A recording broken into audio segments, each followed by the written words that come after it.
La reine est morte. Ce fut sans doute l'information la plus violente de l'année dernière.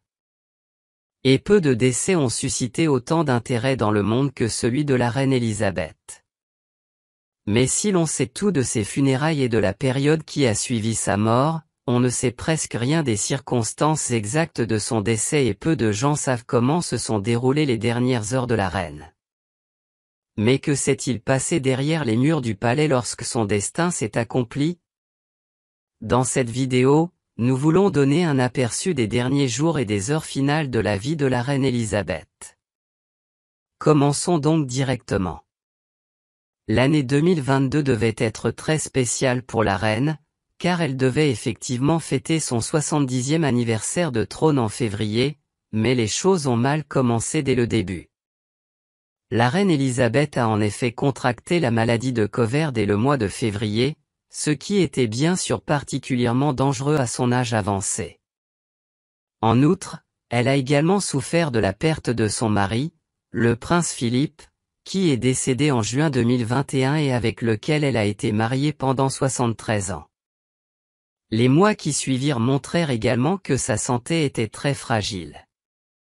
En effet, la monarque a dû annuler à plusieurs reprises des apparitions publiques importantes. Lorsqu'elle a ouvert un hospice cet été, elle avait certes l'air heureuse, mais elle donnait aussi une impression de fragilité.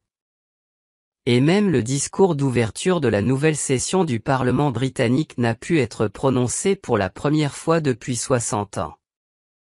Selon l'auteur britannique Gail Binday, qui a écrit un livre sur la reine, la monarque aurait d'ailleurs souffert d'un cancer des os toute l'année. Il n'existe toutefois aucune preuve à ce sujet. Comme vous pouvez le constater, la reine d'Angleterre a dû se traîner tout au long de l'année.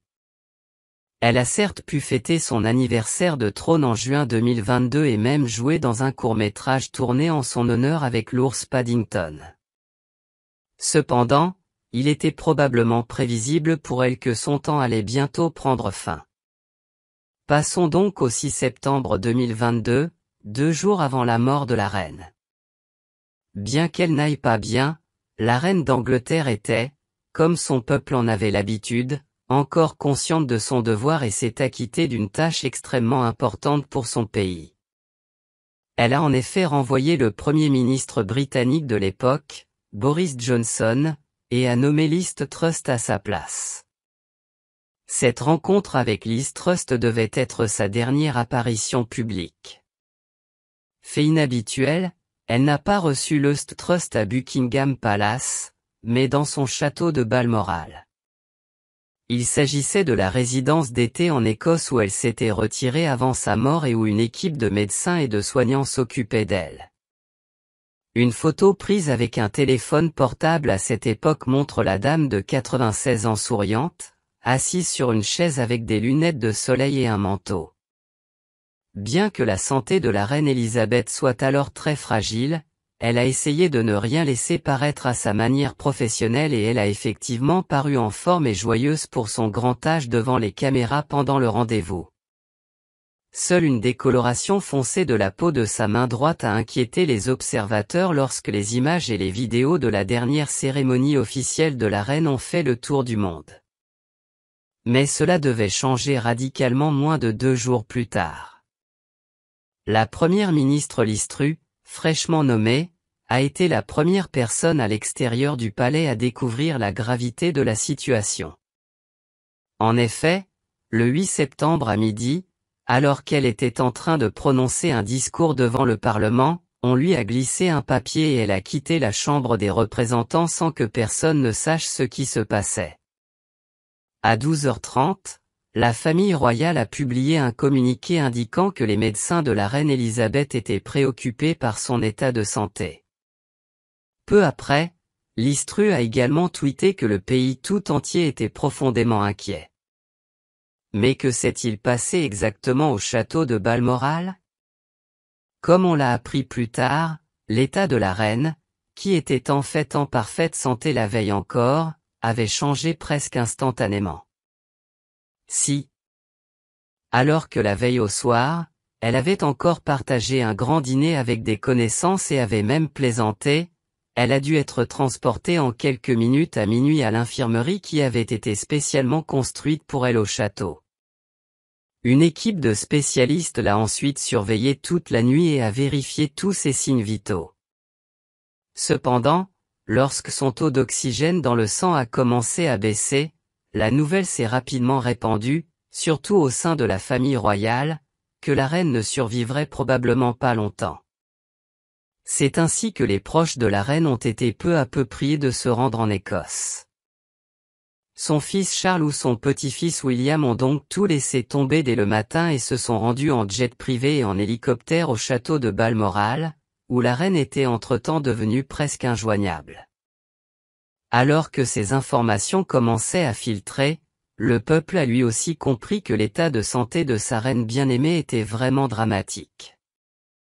En effet, même le prince Harry, déjà très impopulaire au sein de la famille royale, qui se trouvait à Londres pour une manifestation de bienfaisance, s'est immédiatement rendu en Écosse, bien qu'il fasse froid, chaud et qu'il pleuve sans cesse à Londres en ce jour de septembre.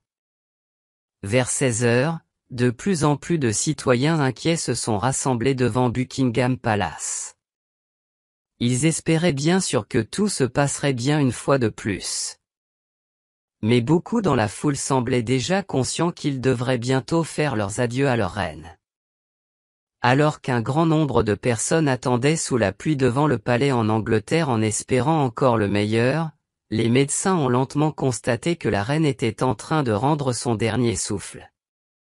Ses valeurs étaient si mauvaises vers 3 heures de l'après-midi que sa mort n'était pour ainsi dire plus qu'une question de temps. Mais comme on l'a expliqué plus tard, il s'agissait certes d'un combat de 12 heures de la reine. Mais elle serait restée relativement paisible tout au long de la journée. Le 8 septembre, à 15h10 exactement, heure locale, son cœur a battu une dernière fois avant qu'elle ne ferme définitivement les yeux. Sur son certificat de décès, la cause officielle de la mort est la sénilité, ce qui signifie que la cause principale n'est pas une maladie grave. À 16h30, Liz Truss fut une fois de plus la première personne à l'extérieur du château à être informée du décès de la reine. 2 heures plus tard, la famille royale informait également le public et annonçait que la reine s'était endormie paisiblement. Depuis son arrivée à 10h30, le prince Charles et quelques membres de sa famille proche avaient veillé au chevet de sa mère. Ses petits-enfants Harry et William n'ont pas réussi à arriver à temps en Écosse pour faire leurs adieux à leur grand-mère. Immédiatement après la publication de cette triste nouvelle, les drapeaux de Buckingham Palace ont été mis en berne et la foule qui attendait devant n'en revenait pas d'avoir vraiment perdu la seule reine qu'elle ait jamais connue. De nombreuses personnes ont immédiatement fondu en larmes et la nouvelle de la mort de la reine de 96 ans a fait le tour du monde à une vitesse fulgurante, plongeant des millions de personnes dans un état de choc.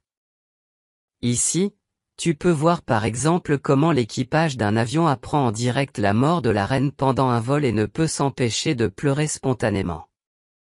Le Parlement britannique, qui se trouvait en plein débat lorsqu'il a appris la mort de la reine, a lui aussi été complètement choqué. Il n'était évidemment plus question de poursuivre le débat normalement après coup. Partout dans le monde, que ce soit en Italie ou dans les lointains États-Unis, les émissions de télévision en cours ont été immédiatement interrompues et toutes les chaînes de télévision et de radio ont annoncé la mort de la reine. Même le journal télévisé allemand a commencé à annoncer cette triste nouvelle juste après les salutations. Bonsoir, mesdames et messieurs, je vous souhaite la bienvenue au journal télévisé. La reine Elisabeth II est morte. Écrivez-nous volontiers à cette occasion dans les commentaires ce que vous venez de faire lorsque vous avez appris le décès de la reine. Nous sommes impatients de le savoir. Après sa mort, la reine a été transportée dans son cercueil, accompagnée d'une procession solennelle, jusqu'au palais de Westminster, siège du Parlement anglais, où elle a été exposée pendant plusieurs jours. Le peuple britannique a ainsi eu l'occasion de faire ses adieux à sa reine bien-aimée, et ce sont au total 250 000 personnes qui ont fait le déplacement. Et elles en ont bien profité.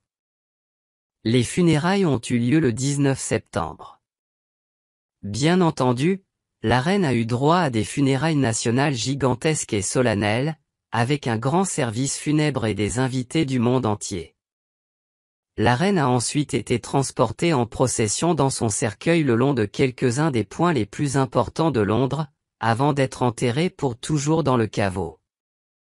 Avec la mort de la reine Élisabeth, ce n'est pas seulement une monarque très appréciée de son peuple qui disparaît, mais aussi toute une époque. Son fils Charles lui a succédé et a suivi ses traces. Mais il reste à voir s'il pourra vraiment préserver cet immense héritage. Si cette vidéo vous a plu et que vous souhaitez découvrir la reine d'Angleterre sous un autre angle, ne manquez pas de regarder notre vidéo sur les moments les plus étranges de la reine. À la prochaine fois, ici, chez Bon à savoir.